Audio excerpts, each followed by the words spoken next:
वही लोग जो यहाँ बड़े करप्ट होते हैं, कतार में भी नहीं लग रहे, सब कुछ तोड़ रहे हैं, सिफारिशें करवा रहे हैं, जो ही हम बाहर जाते हैं तो लॉ अबाइडिंग सिटीजन हम बन जाते हैं। ये कोई समझ नहीं आती कि क्या होता है, माहौल का असर हो जाता है, वहां पर हमें पता होता है कि सारी दुनिया इस तरह करी, इस तरह हमने उसी तरह करना है, या ये कि जी खौफ है कि अगर कुछ गलत करेंगे तो पकड़े जाएंगे। और दूसरा ये बताइए, क्या कभी आपके सामने लोगों ने इस तरह आपसे राय ली कि मैं बड़ा परेशान हूं इंजीनियर साहब, मुझे सुकून नहीं मिल रहा, कि वो करप्शन करता था और इसलिए वो खुश नहीं है?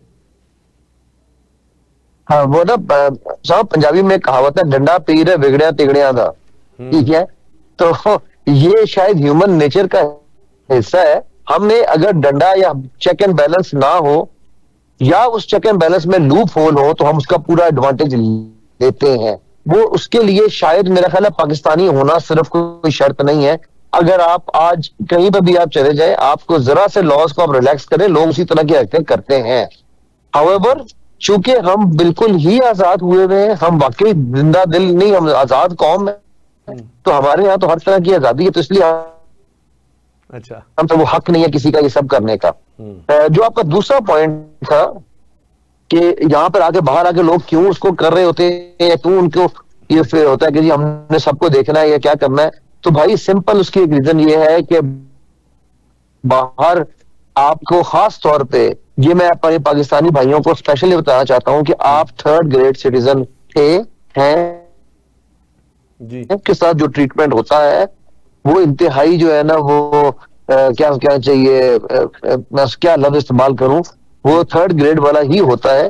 क्यों? क्योंकि आप इधर यहाँ आकर भी हम मौका नहीं जाने देते, कोई भी ऐसा मौका कि जिसमें हमें जो है दौड़ लगाने के लिए वो आदत ना पड़ी हो। मैं एक छोटे सी एग्जांपल दूंगा। अभी मैं दुबई में था, तो वहां पर एक मेरे साथ जो एक दोस्त फिर रहा था, वो कहता है जब मैं नया नया आया तो मैंने ना पार्क उसके अंदर से चल पड़ा, तो मुझे शुक्र ने रोक लिया। शुक्र ने कहा इसका 500 रुपया फाइन है, 500 दिरहम, सॉरी, ठीक है। तो कहता मैं शुक्र ने कहा तो नजर नहीं आता ये पार्क में तो कोई नहीं आ रहा, तू आया क्यों? वो बंदा कहता मैंने शुक्र का भाई मैं समझा मैं पाकिस्तान में फिर रहा हूँ, ठीक है। तो वो जो है ना, वो सोच हमारे अंदर से ऐसी इनकलकेट हो गई हुई है कि हमें लगता है कि हम हर जगह पाकिस्तान में अगर मौका मिलना चाहिए हमें, हम माशाल्लाह बड़े टैलेंटेड लोग हैं, ठीक है। सही। आपने अगला जो सवाल पूछा था वो था गालिबन आदमी क्या परेशान रहता है? आपके पास ऐसे लोग कभी आए कि मैं बहुत परेशान हूँ? जी जी जी जी, बिल्कुल बिल्कुल मेरे पास बिल्कुल मेरे पास ऐसे लोग आते हैं। और करप्शन सिर्फ पैसे की ही नहीं है, करप्शन और तरह की भी बेतहाशा होती है। क्योंकि मेरे पास ऐसे बहुत सारे लोग आते हैं और मैं उनको सिंपल एक ही बात कहता हूँ, मैं कहता हूँ भाई अगर वाकई ही दिल से तौबा करने निकले हो तो दिल से तौबा करके सिर्फ 7 दिन गुजार के मुझे दिखा दो, फिर मैं तुम्हारे साथ काम करूंगा, नहीं तो टाइम मेरा भी वेस्ट ना करो और अपना भी वेस्ट ना करो।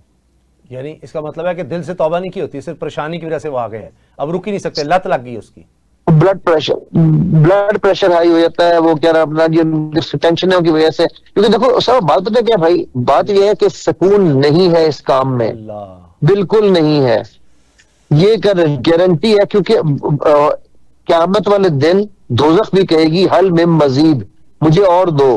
तो ये वैसी ही एक दोज़ख है जिसमें आपके पास कम होता ही नहीं है, बढ़ता ही जाता है। बंदा कहता है मुझे दो और दो, मुझे दो।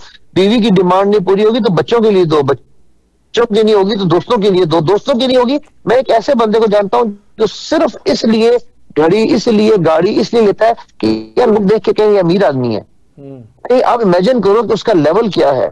और वो बंदा कम से कम दिन की 15-16 गोलियां खाता है सिर्फ इसलिए कि वो सो सके।